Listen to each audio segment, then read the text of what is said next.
अस्सलाम वालेकुम नाज़रीन, आज का सच के साथ मैं हूँ नदीम हुसैन।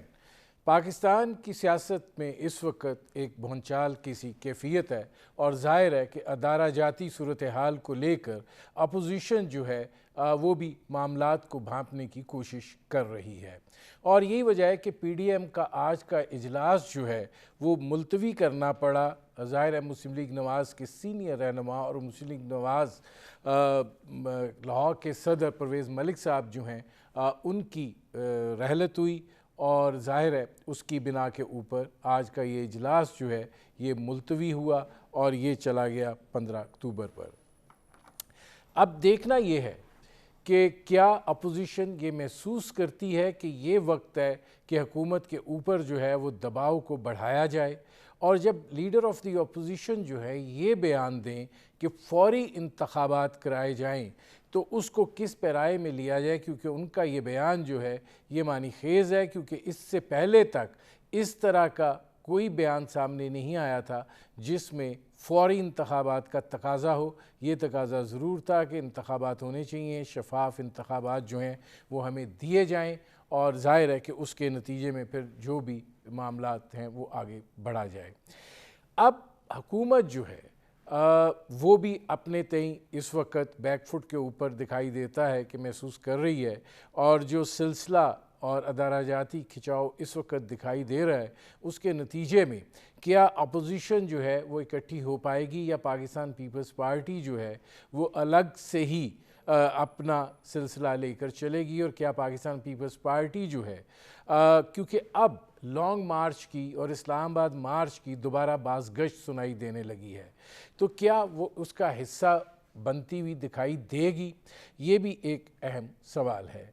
और देखना ये है कि हुकूमत जो है वो किस हद तक बैकफुट पर जाती है और अपोजिशन के मुतालबात जो हैं उनको किस हद तक तस्लीम कर पाती है, क्योंकि नैब ऑर्डिनेंस जो है उसमें किसी हद तक बहुत सी शिकों पर इत्तफाक भी है और कुछ शिकें ऐसी हैं जिन पर इख्तलाफ भी है। तो उसमें दिखाई ये देता है कि अगर इसमें बातचीत हो जाए तो शायद एक ऐसा रास्ता निकल आए कि जो सबको काबिल कबूल जो है वो हो, क्योंकि बुनियादी तौर के ऊपर मुस्तरद तो किया गया है, लेकिन जब भी अपोजिशन के रहनुमाओं से बात होती है वो उसकी कुछ शिकें जो हैं उनके बारे में उनका रवैया जो है वो मुस्बत होता है, और ज़ाहिर है कि जो शिकें उनके ख़्याल में नहीं इस काबिल हैं उस पर यकीनन बातचीत जो है वो हो सकती है। और क्या ये बातचीत जो है वो होगी, या अब अपोजिशन समझती है कि इस वक्त जो है बज़ाहिर लोहा गर्म है, और यही बात है कि जलसों की भी PDM बात कर रही है, जुलूसों की भी बात कर रही है, इस्लामाबाद मार्च की भी बात हो रही है। अब ये भी देखना है कि ये इस्लामाबाद मार्च जो है ये महंगाई के तनाजुर में होता है या हुकूमत गिराने के लिए होता है। ये बुनियादी नौइयत के सवालात हैं जिन पर करेंगे बात। आपका अपने मेहमानों से तारुफ़ करवाते हैं। हमारे साथ मौजूद हैं सेनेटर पीर साबिर शाह साहब, मुस्लिम लीग नवाज़ से उनका ताल्लुक़ है, और हमारे साथ मौजूद हैं कादर मंदोखेल साहब, पाकिस्तान पीपल्स पार्टी से उनका ताल्लुक़ है।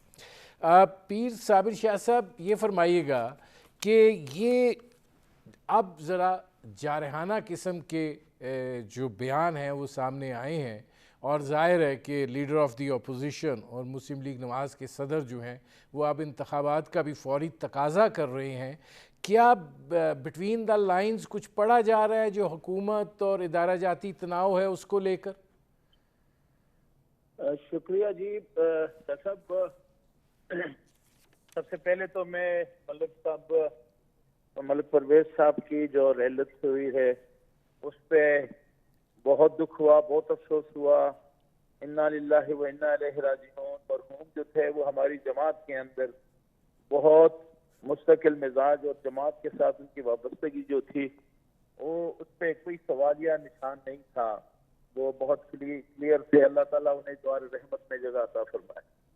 जनाब, जहाँ तक इस बात का ताल्लुक है कि मुस्लिम लीग के सदर शहबाज शरीफ साहब ने फौरी इंतखाबात का जो मुतालबा किया है, तो गुजारिश ये है कि जो मुल्क की मौजूदा सूरत हाल है उस सूरत हाल को सामने रखते हुए यानी हमें तो ये देखना है ना कि जो भी हुकूमत होती है वो उसका जो बुनियादी काम होता है वो रियासत के लोगों को रिलीफ देना होता है उनकी मुश्किलात को, और खुसूसन ये जो उनका जो नान नफका है वो उसमें आसानी जो है कि ताकि वो कम से कम अगर कोई ज्यादा उनको रिस्क नहीं तो कम से कम उनको एक दो वक्त का खाना जो है वो आसानी के साथ उनको मुयसर हो। लेकिन नहीं पीर साहब, मेरा सवाल इसमें यह है कि ये जो तब्दीली आई है, लहजे में भी आई है, मुतालबे में भी आई है और रवैये में भी आई है, क्या कुछ कोई उम्मीद की किरण दिखाई दे रही है? गुजारिश ये है ना जी, जो बुनियादी मकसद है वो ये है, ये पाकिस्तान जो है ना जी, ये हम सबका है, चाहे वो पीपल्स पार्टी हो, मुस्लिम लीग हो, JUI हो, इवन PTI है और क्या अदारे हैं, तो ये सब जो है बुनियाद सबका ये पाकिस्तानी है और पाकिस्तान के हवाले से कंसर्न यकीनन सबका है। अब मौजूदा जो सूरत हाल पैदा हो गई है, बुनियाद आपकी इस मुल्क के अंदर एक तो लाकानूनीयत है, लोगों को इंसाफ नहीं मिल रहा, और दूसरी जो सबसे खतरनाक बात है कि लोग दो वक्त का खाना जो है वो उनके लिए मुश्किल हो गया है। अब ये कंसर्न, अच्छा इसके साथ साथ आपकी इकानमी है, उस इकानमी के साथ आपका पूरा मुल्क का निजाम वाबस्ता है, तो हमारी इकानमी जो है वो नीचे की तरफ जा रही है, बिल्कुल उसमें कोई तब्दीली नजर नहीं आ रही, कोई होप नजर नहीं आ रही।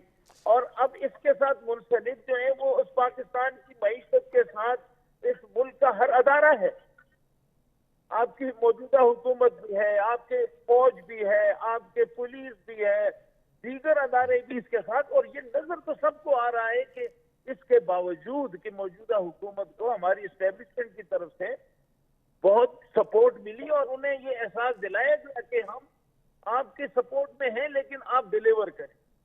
अगर ये हुकूमत डिलीवर नहीं कर सकती तो फिर कंसर्न, मैं आता हूँ पीर साहब, क्योंकि पीर साहब मैं आता हूँ इसमें कादर मंदोखेल साहब ये फरमाइएगा कि एक मरतबा फिर इस्लामाबाद मार्च और लॉन्ग मार्च की बाज़गश्त जो है वो सुनाई देने लगी है।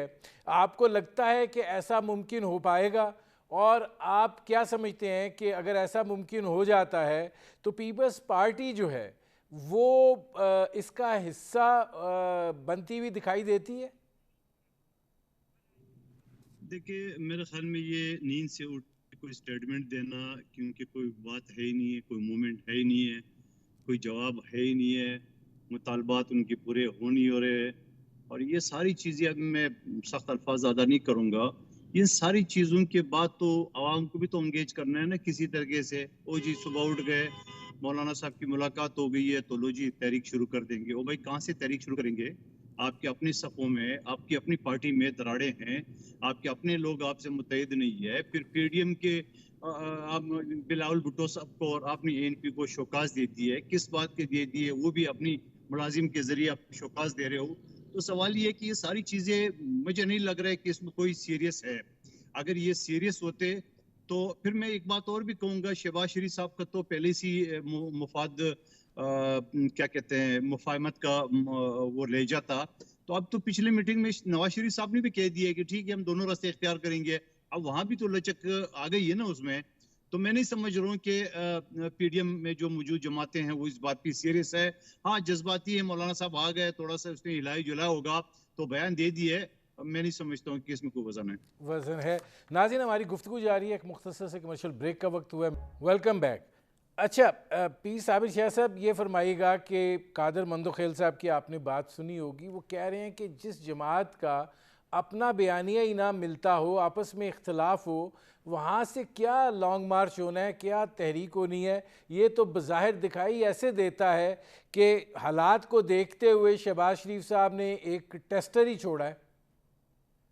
गुजारिश ये है जी कि अब मंदोखेल साहब तो हमारे बहुत ही करीबी मेहरबान है। अब आपके प्लेटफॉर्म पे तो मैं ऐसी कोई बात नहीं करूंगा कि जिसमें ये लोग ये देखना शुरू कर दें कि देखो भाई ये अपोजिशन जो है ये किस तरह एक दूसरे की टांगे खींच रही है। इनफ इन इनफ, अब तक जो कुछ हुआ हमें इसको आगे लेके नहीं चलना, बल्कि हमारे सामने एक बहुत बड़ा मसला है मौजूदा हुकूमत की नाअहली का। और बैड गवर्नेंस का। और इन नहीं सारी पीर चीजों साहब, को मेरा सामने सवाल रखते फिर हुए वही है आप कि उस मैं आ न्यायालय रहा के हूँ, साथ आ आपने रहा हूँ, 3 साल चले हैं, आप 3 मैं आ साल रहा हूँ। चले हैं, चौथा साल है, अब अचानक कैसे एकदम ये आया कि फौरी इंतखाबात होने चाहिए? भाई जब आप शहरों में जा रहे हैं, आप गली कूचों में जा रहे हैं, आप मोहल्लों में जा रहे हैं, आप जहां भी जा रहे हैं, लोग रो रहे हैं, पिट रहे हैं, और महंगाई हर रोज के हिसाब से बढ़ रही है। आपका बजट जो है वो हर हर हफ्ते में आपका नया बजट बन रहा है।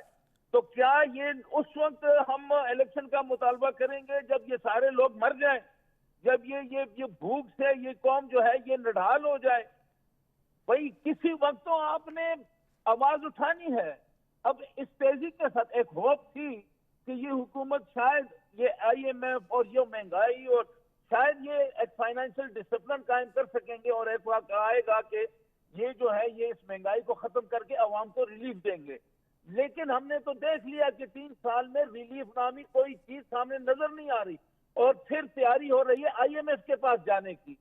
तो क्या हम फिर IMF की जो कयामत आने वाली है, जो कयामत इस कौम पे ढाई जाने वाली है, क्या हम उसका तमाशा देखें? क्या हम ये कहें कि जनाब फलां हमारा साथ देता है, फलां नहीं देता? आवाम की आवाज बनकर हमने आगे जाना है। कोई जाना साथ है, देता ठीक है है, तो अभी, हाँ, जो नहीं देता तो अल्लाह हाफिज, वो अपनी भुगतेगा, हम अपना भुगतेंगे। ठीक है। अच्छा, अब इसमें कादर मंदोखेल साहब ये फरमाइएगा कि क्या आपको ये लगता है कि लॉन्ग मार्च की जो एकदम बात सामने आ रही है कि फैसला होगा, इस पे बात होगी, जलसे जुलूसों की बात होगी, ये जो हुकूमत और अदारा जाती ये तनाव पैदा हुआ है, ये इसके नतीजे में ये रद्द अमल फिल वक्त सामने आ रहा है, ये आपको दिखाई देता है कि नहीं ये अब इस मामले को लेकर आवाम की मुश्किलात को लेकर आगे बढ़ा जाएगा? देखिए, यकीनन पीर साहब की इस बात में वजन है कि आवाम निडाल है। महंगाई का खुद वज़ीर आज़म साहब भी एक्सेप्ट करते हैं, उसके वज़रा भी एक्सेप्ट करते हैं। महंगाई है, लाकानियत भी उरूज पे है। पंजाब में, जनूबी पंजाब में जिंदा लोगों के हाथ पांव काटे जा रहे थे, आपके सामने वीडियो आ गई है। फिर उसके अलावा पहले तो कोरोना था, अब तो डेंगू भी आ गया, मगर इनकी नाइली आपके सामने हुकूमत का। मगर मेरा सवाल ये है कि ये आखिर ये सब कुछ अपोजिशन के प्लेटफॉर्म, मैं इंतहाई माजरत के सामने पीर साहब के सामने एक बात रखना चाह रहा हूँ कि एक PDM के प्लेटफॉर्म में बात हो गई है, ये तय हो गया कि हमने जलसे जुलूस करना है, उसके बाद इस्लामाबाद में जाके पड़ाव डालना है, और फिर जरूरत पड़ी तो इस्तीफे देना है। इन सब चीजों, और इस्तीफे भी मशावरत से, इस्तीफे भी इस बात पे कि वो एक मुतफका हो, मतलब अक्सरियत पे नहीं हो।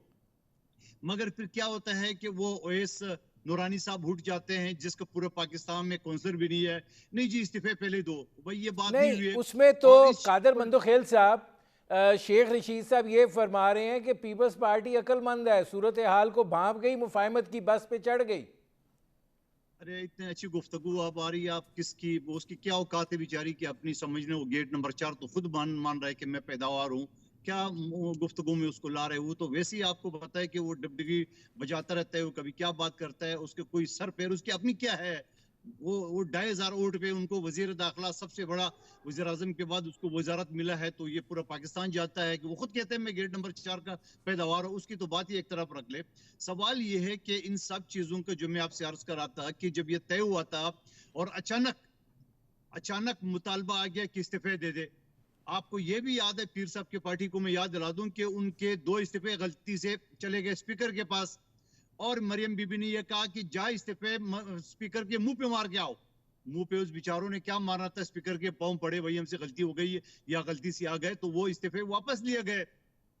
अब इस तरीके से सूरत हाल जो आ गई है उसके, और फिर उसको भी थोड़ा सा मैं और पीछे चला जाऊं, फिर पंजाब में जहां सेनेट का इलेक्शन था, बकायदा यानी जिस तहरीक इंसाफ के पीछे एक पूरा आप एहतजाज कर रहे थे, जदोजहद कर रहे थे, इस्तीफे मांग रहे थे वगैरह वगैरह, उसी तहरीक इंसाफ के साथ पंजाब में आपने सीटें बांट दी है मुकमका करके।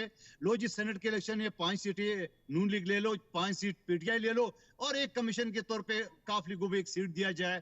तो भाई किसको भी हुकूक बना रहे, अवाम घास तो नहीं खा रही। न पीपल्स पार्टी के क्यादत जो है ना इस चीज को उनको पता नहीं है सारी चीजें। और फिर हमें बाप की पार्टी का इल्जाम लगा कि हमने उससे वोट मांगा। भाई वोट तो मैं तहरीक इंसाफ से भी मांगता हूँ, ठीक है, वोट तो आज अगर अदम एतमाद का आज हो तो मैं तहरीक इंसाफ के एमएनएस के पास भी जाऊंगा, एमपीएस के पास कि भाई हमें वोट दे दो। जाऊंगा मैं। हम कादर उस फेस कादर को मंदो फेस खेल साहब आता करके हूँ। इसमें पीर साबिर शाह साहब ये फरमाइएगा कि अगर आपने मुजाहिमत करनी है, देखिए मुजाहिमत का एक डोल आपने डाला, फिर यकलक सब बैकफुट पे चले गए, और उसके बाद जो है बयानात आने भी तकरीबन ना होने के बराबर हो गए। किसी वक्त मरीम नवाज शरीफ साहबा अपनी पेशियों के ऊपर या प्रेस कॉन्फ्रेंस के ज़रिए कोई एक जारहाना किसी के पास स्टेटमेंट जारी कर देती थी और वो सिलसिला चलता रहा। अब यकलख्त जब ये अंगड़ाई ली है तो आप समझते हैं कि मुस्लिम लीग नवाज अपने तौर के ऊपर और पीडीएम की बाकी जमातों में जितनी कुव्वत है वो भी सबको अंदाज़ा है, आप एक बड़ी तहरीक जो है उसको मुनज़्ज़म कर पाएंगे? देखिए ना जी, अब सूरत हाल ये है, मैं तो उनके उन चीज़ों का क्योंकि इस प्लेटफॉर्म पे अगर वैसे भी अपोजिशन जो है वो एक दूसरे के खिलाफ जो है वो हुकूमत को छोड़ के तो एक दूसरे के खिलाफ नम्रत आजमा है, तो मेरे ख्याल आपका प्लेटफॉर्म जो है इसको तो मैं नहीं चाहूंगा। इसलिए मैं मंजूर खैल साहब के चीज़ों का जवाब नहीं देता, वरना सेनेट में क्या हुआ, चेयरमैन के इलेक्शन में किस तरह रिलीफ मिले, ये सारी बातें बिल्कुल हैं। और कुछ इनके भी रिजर्वेशन होगी, कुछ हमारी भी होंगी, तो उसमें अपना वक्त जाया करना इस वक्त हालात का तकाजा ये नहीं है कि इस वक्त हम आपस में एक दूसरे को जना कि आपने ये किया, तुमने ये किया, मैंने ये किया।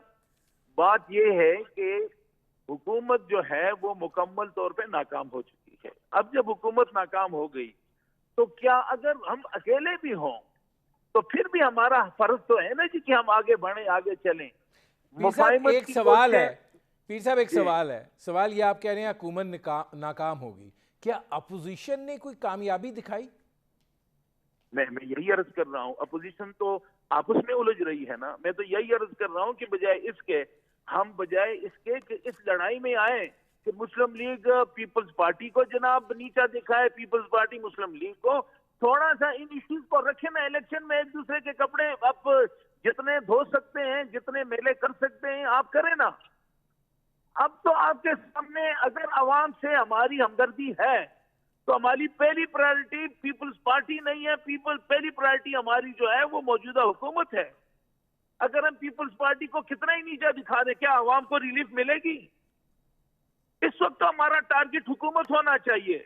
आपका प्लेटफॉर्म है, मैं माजरत चाहता हूं, लेकिन आपके प्लेटफॉर्म पे अगर हम इस तरह की डिस्कशन हमारी जमातें शुरू कर दें और रिलीफ देते रहें इमरान खान साहब को, उसकी नालायकी को, तो जनाब हम तो कोई चेंज नहीं ला सकते। पीर साहब मुझे एक ब्रेक लेना पड़ रहा है।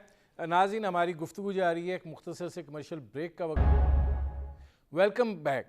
कादर मंदो खेल साहब, पीर साहब कह रहे हैं कि ये इख्तलाफ का वक्त नहीं है।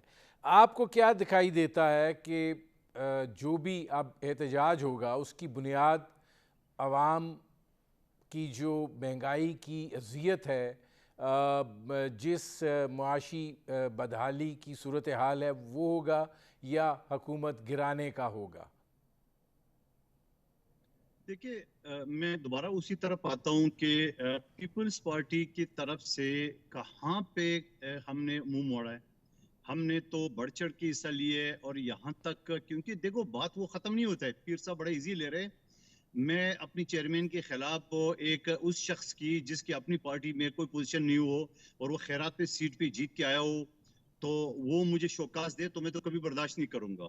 और मेरे ज़ाती ये ख्याल है कि इनको माफ़ी मांगनी पड़ेगी इस बात पे, क्योंकि देखिए बात ये होता ना, जब एक पीडीएम का एक एहतियाज चल रहा था, हम हुकूमत के खिलाफ, हमने बाकायदा बिलावल भुट्टो जरदारी साहब ने हमें हुक्म दिया था, हमने बाकायदा तंजीम डिस्ट्रिक्ट लेवल पे हमने रैलियों का और इस्लामाबाद जाने के प्रोग्राम बनाए, और अचानक आ गया शोकास। चलो शोकास को भी छोड़िए, फिर उसके बाद जब मेरा इलेक्शन आ गया, कादर मंदो खेल साहब अब ये हिस्ट्री हो गया, शोकाज आ गया, सब आ गया। अब आपको क्या दिखाई देता है कि पीपल्स पार्टी अपनी जद्दोजहद करेगी और पीडीएम अगर लॉन्ग मार्च करती है तो पीपल्स पार्टी फेंस पे बैठ के देखेगी? देखिए, पीपल्स पार्टी तो आज भी जद्दोजहद कर रही है, और कल के इलेक्शन से भी कश्मीर में साबित हो गया कि अगर नून लीग सीरियस होती तो वो कश्मीर में, देखो कश्मीर में पीपल्स पार्टी ने अपना इलेक्शन लड़ा, नून लीग अपना लड़ा। उसके बाद जब वो अपोजिशन लीडर का आ गया तो नून लीग ने पीपल्स पार्टी का साथ दिया। मैं खुशामदीद कहता हूं।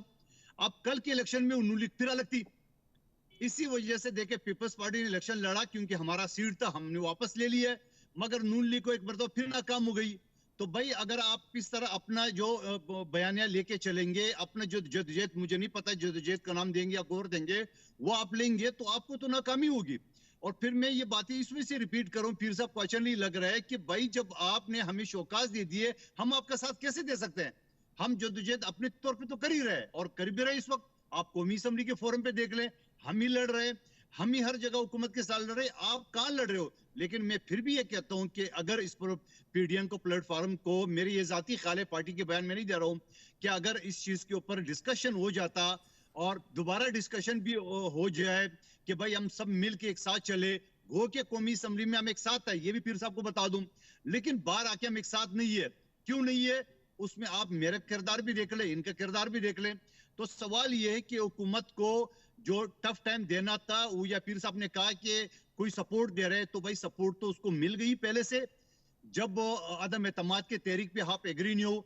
अब देख रहे पंजाब की जो हुकूमत है वो 60 सीट पे खड़ी थी और मरकज की हुकूमत 4 सीट पे थी। सिर्फ जहांगीर तरीन के पास 40 एमएनए और एमपीए है, और काफ लीग से जहांगीर तरीन से हुकूमत के जो बागी लोग हैं उनके साथ आमिर लियाकत ने परसों इस्तीफा दे दिया है। नूर आलम खान असम्बली में हुकूमत के खिलाफ बोल रहे हैं, शकूर शाद उसके खिलाफ बोल रहे हैं, बहुत सारे लोग हैं जो हुकूमत के एमएनए है वो उनके खिलाफ है, एमक्यूएम उनसे नाराज है। तो कहने का मेरा मकसद है कि हम सब लोगों को लेके अदम एतमाद के तहरीक हुकूमत के खिलाफ लाना चाहिए, चाहे मरकज में हो चाहे पंजाब में हो। इस बात पे ठीक है, नहीं आती। मैं कादर मंदो खेल साहब आता हूँ। इसमें पीर साबिर शाह साहब ये फरमाइएगा कि आप ये जो अब एहतजाज जो है ये अब यकलख सामने आया है, आप समझते हैं कि ये मामला आगे बढ़ेगा? पीडीएम का जो आइंदा इजलास है उसमें से कोई जारहाना तर्ज अमल निकलेगा, या अगर इस वक्त की जो सूरत हाल है अदारा जाती खिंचाव की वो नॉर्मलाइज होती है तो पीडीएम फिर ठुस करके बैठ जाएगी? गुजारिश ये है जी कि आपने तो खामोश तो नहीं बैठना ना, हमने आगे चलना है और हुकूमत को आपने यकीनन टफ टाइम आपको देना पड़ेगा।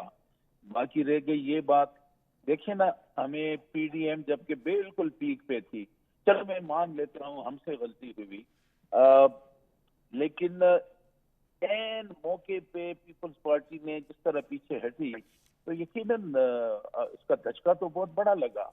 अब अपने सफों में दोबारा आप इतने हालात को इस पोजीशन पे लाते हैं कि दोबारा मूवमेंट के लिए आगे चलते हैं, तो यकीनन जो आप कह रहे हैं कि जनाब दरमियान में खामोशी तो होगी। जब एक बड़ी इस मुल्क की बड़ी पार्टी जो है वो बिल्कुल 11th आवर में आपका साथ छोड़ देती है, तो फिर आपको ये तो बड़ा, यानी जब लड़ाई अपने पीक पे है और ऐसे में आपसे साथी पीछे हट जाएं तो यकीनन उसका धचका तो लगता है, और फिर उसको रिपेयर करना और दोबारा उस लेवल पे अपने उस बहाल करना जो होता है, यकीनन ये इसकी एक वक्त का तकाजा होता है, टाइम की जरूरत होती है। यकीनन हमने वो टाइम स्पेंड किया, अब दोबारा हम आगे जा रहे हैं। ऑप्शन हमारे पास कुछ भी नहीं है सिवाय इसके कि हम प्रेशर डालें और हुकूमत का यानी गिराने का। जहां तक बात है अब ये अदम एतमाद की, तो किबला जो सेनेट का हमारा चेयरमैन का इलेक्शन का जो तजर्बा है, तो वो तो सांप का डसा हुआ तो रस्सी से भी डरता है। आप मैं गुजारिश करता हूं कि किस तरह से हमने जीती हुई जंग हमने हारी, किस तरह उस पर कंप्रोमाइज हुए, किस तरह हर एक मेंबर को जनाब वो चिट दिया गया कि आपने स्टैंप लगा, यहाँ लगाना है, और उसी पे स्टैंप लगाए गए और 7 वोट जो हैं उन्होंने उसके ऊपर वो लगा दिया। और फिर ये कि उन वोटों को, यानी जब एक वोट सामने आया तो उसको उस वक्त उसको चैलेंज करना था कि नहीं ये गलत है। ये पॉइंट आ गया। मैं इसमें एक सवाल है पीर साहब, तो ये सारा खेल जो है उसके होते हुए आप किस तरह समझते हैं कि ये नादानी फिर की जाए, और ये एक खौफ तो हमें है कि अदम एतमाद पे जाएंगे, एक टेम्पो बनेगा, फिर कोई सौदाबाजी हो जाएगी, फिर हमें मुंह की खानी पड़ेगी। तो क्या हम मोमिन तो एक दस सुराख से तो बार बार नहीं डसा जाता। मैं तो आता हूँ पीर साहब, कोई पीपल्स पार्टी की रिजर्वेशन है, हमारी रिजर्वेशन है, अगर इन सारी चीजों को हम कोल्ड स्टोरेज में डाल दें और इस हुकूमत को गिराने के लिए आगे आ जाए, तो मेरे ख्याल अवाम के लिए इस ये सबसे बेहतरीन ऑप्शन होगा, और अवाम तो की पजीराई भी इसे हासिल होगी। अच्छा ठीक है पीर साहब, मैं आता हूँ जी, पीर साहब मैं आता हूँ। अच्छा, अब इसमें कादर मंदोखेल साहब ये फरमाइएगा कि आप चलें तहरीक अदम एतमाद कह रहे हैं, अभी आप तहरीक अदम एतमाद लाते हैं, नाकाम हो जाती है, तो अपोजिशन तो पॉलिटिकली क्या फिर हिकमत अमली होगी? आप तो बिल्कुल ज़मीन से जा लगेंगे। और तहरीक अदम एतमाद के लिए जो फैक्टर इन्वॉल्व होते हैं, वो फिर आपको यकीन है कि वो मामला आगे बढ़ेगा? देखिए, पीर साहब ने तो बात ही ख़त्म कर दी है। आपका जो सवालियत था वो तो उसका जवाब उससे दे दिया है। और मोमिन की बात करें, मोमिन तो लंदन में बैठा हुआ है, और डसा किसको, वो मुफाहमत और मुफाद अचानक आ जाती है, क्योंकि बिजली के दो तार, एक गर्म एक ठंडा, और जहाँ उनको फायदा होता है वहां वो छलांग लगा लेते हैं। फिर वो सेनेट का हवाला दे रहे हैं, तो भाई सेनेट के हवाले दे रहे हैं, तो उसमें तो आपके लोग बिक गए, वो सवाल तो आप लोगों के सामने आ गए, लिस्ट आ गई कि आपके लोग बिक गए। और फिर उसके साथ साथ ये होता है ना कि सारी चीजें आपके सामने आ गई एक एक करके, और फिर ये कहते हैं कि हमें अचानक छोड़ दिया है। तो भाई छोड़ हमने तो नहीं छोड़ा, आपने शोकाज दिया ना, जो शोकाज तो मुलाजिम को दिया जाता है। साहब, मेरा सवाल वहीं स्टैंड करता है कि अगर तहरीक अदम एतमाद नाकाम हो जाती है तो अपोजिशन तो फिर फारग है। देखिए, दोबारा कह दूं, आप मेरे ख्याल में पूरा नहीं सुना आपने। तहरीक अदम एतमाद आप रोज ला सकते हो, कानून ये है कि उसकी कोई ममानत नहीं है, लेकिन आप कोशिश तो करेंगे ना जमहूरी तरीके पे। मैं इमरान खान की तरह बिल जलाओ, उंडी के जरिए पैसा लाओ, पीटीयू पे हमला करो, फलां पे हमला करो, वो चीज तो हम नहीं सोच रहे। मगर एक जमहूरी पार्टी की हैसियत से हमारा तो ये हक है कि जब भी गवर्नमेंट के अंदर इस तरह क्राइसिस आ जाए या महंगाई के तूफान जैसा भी आए, तो हम अपनी अपोजिशन के एमएनएज और फिर गवर्नमेंट के एमएनएज उनसे राब्ता करें कि जनाब ये हाल है, अब आप एतमाद पेश होना चाहिए। ये तो जमहूरी हक है, इसमें नाकामी और कामयाबी की तो बात नहीं है। नाकाम हो गए फिर आप कर दे, ठीक है। कादर मंदोखेल साहब, मेरे प्रोग्राम का वक्त खत्म हो रहा है। बहुत शुक्रिया सेनेटर पीर साबिर शाह साहब, बहुत शुक्रिया कादर मंदोखेल साहब। नाज़रीन, आपने हमारे पैनल के शुरा की गुफ्तगू सुनी। अब तक के लिए इतना ही, इजाज़त दीजिए। अल्लाह हाफ़िज़।